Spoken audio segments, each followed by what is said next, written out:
This is the voice of the Committee of Enigmas, a special subsidiary group of the Trans-Global Institute of Archaeological Investigations. My name is Dr. Mungo Macrae, and I wish to introduce you to the Hauntropy X Phenomena Archives.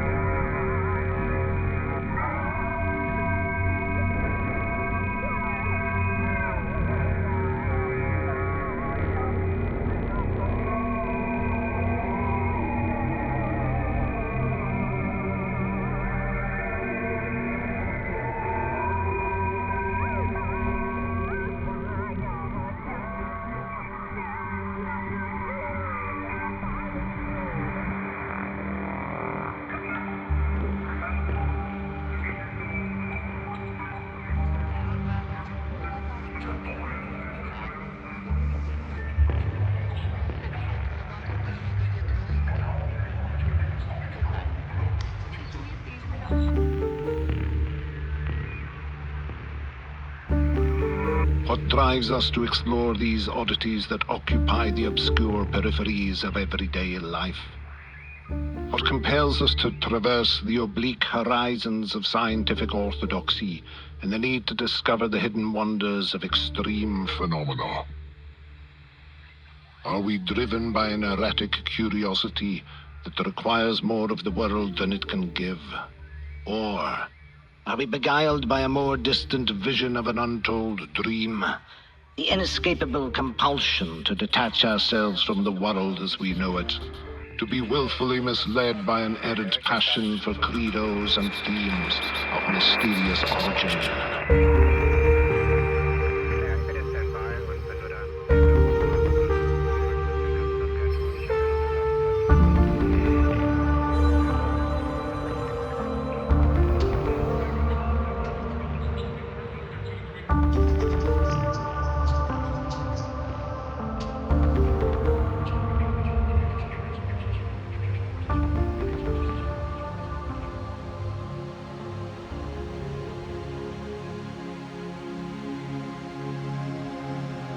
We are bedazzled by a dominion of scenes that cannot explicate the enigmas they refer to.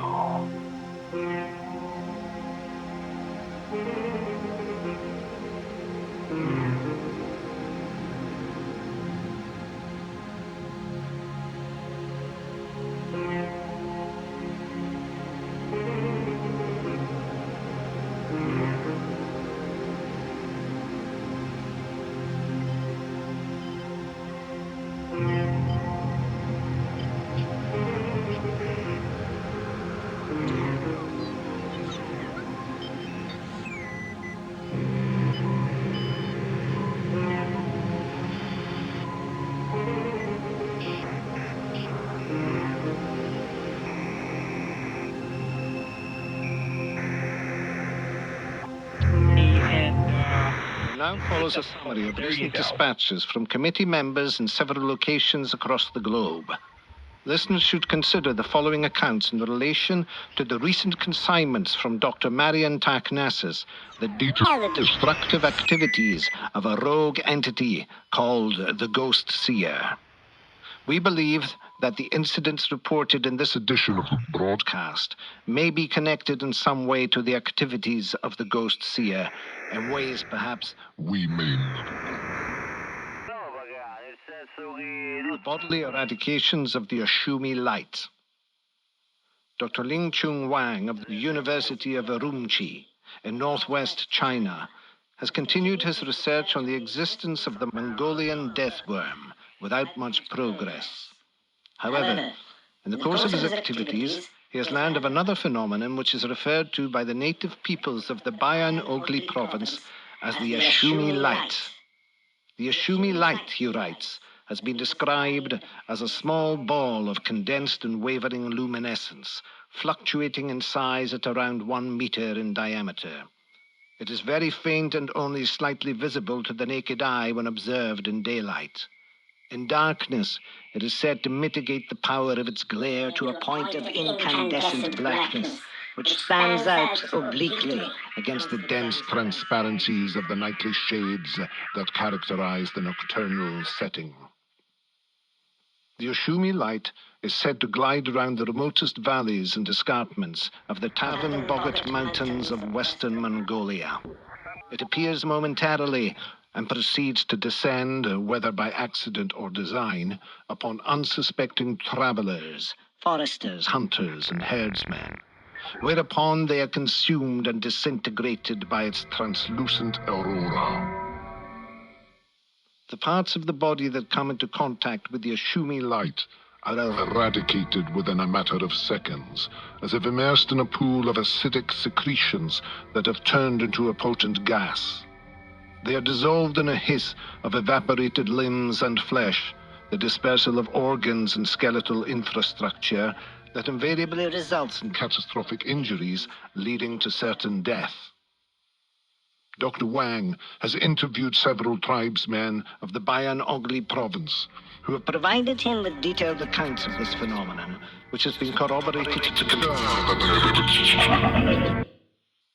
Dr. Wang writes, and I quote, "The Oshumi light appears to be an evasive entity that operates with deliberation in its movements and shows indications of sentience in the targeted aggression of its violent acts. Whether it undertakes these dangerous behaviors out of malice or necessity remains to be seen. Likewise, the manner in which it is able to rationalize or gauge its situation without recourse to a central nervous or cerebral coordination system." Dr. Wang intends to investigate the matter further in the springtime when the worst of the winter weather has subsided. He will provide us with an update in accordance to his future findings about the activities of the Oshumi light. We await his correspondence with great eagerness.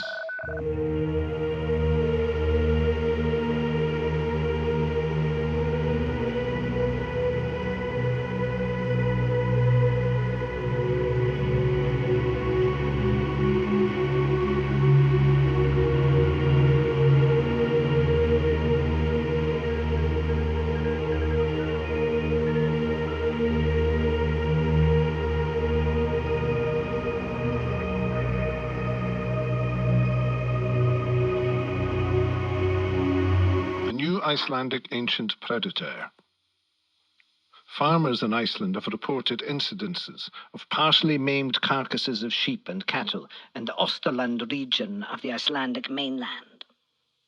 Dr. Helga Helgason of the Department of Anthropology at the University of Iceland has provided us with a summary in which she states, "The farmers are convinced that the attacks have been carried out by a legendary bird of the island called the Håkonfrau, which is said to resemble the prehistoric pterodactyl.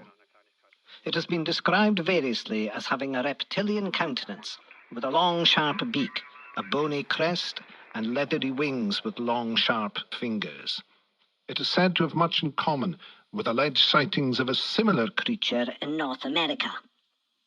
Indeed, we have received several reports in recent times of a giant-winged reptilian monstrosity which has been spotted in the mountains of the Yellowstone National Park.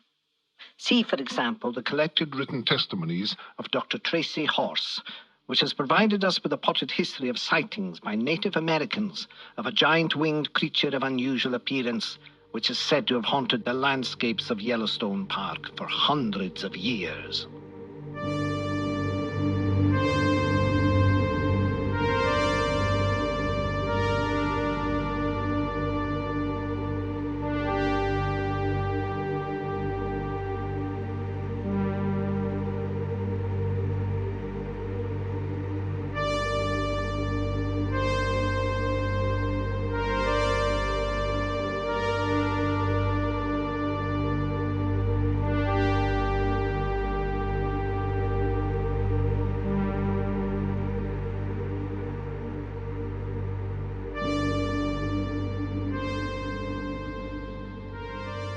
A rainforest mystery.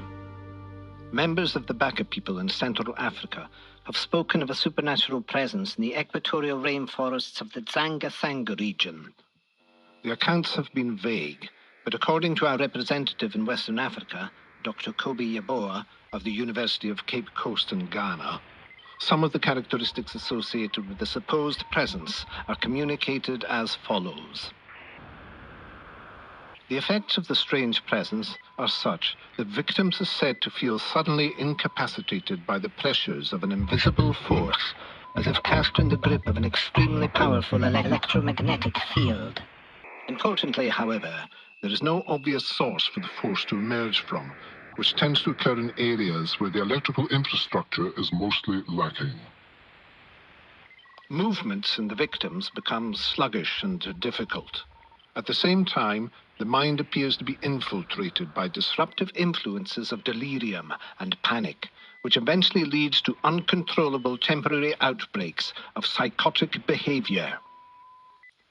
Victims have described themselves as being induced against their will to engage in extremely violent acts, which have been known to result in grievous injury and even death to the unfortunate targets of their assaults. In one instance, for example, a man out hunting in the jungle for bushmeat returned to his village with the intention of strangling his wife with a piece of snare wire, usually used for trapping rodents. His attack was so frenzied that he eventually succeeded in decapitating his wife, which he later revealed to be the true object of his psychotic episode. Dr. Yeboah is planning to undertake a fact-finding mission to the Tsanga-Sanga region in order to learn more about this phenomenon and to establish whether or not it is a potential case study for the Hauntropy archives, perhaps requiring the parafaction device to assist him in determining the true nature and effects of the presence in question.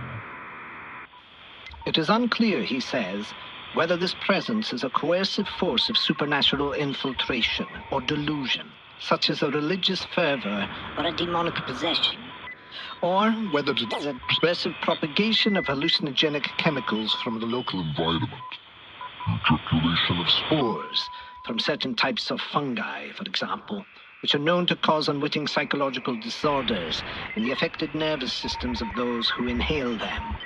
To this extent, says Dr. Yeboah, he will keep us informed.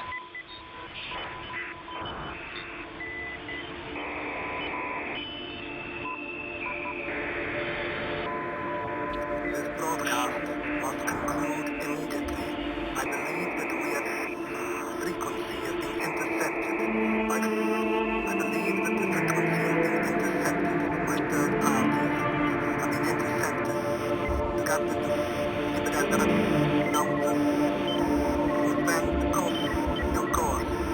in due course, we shall send the coordinates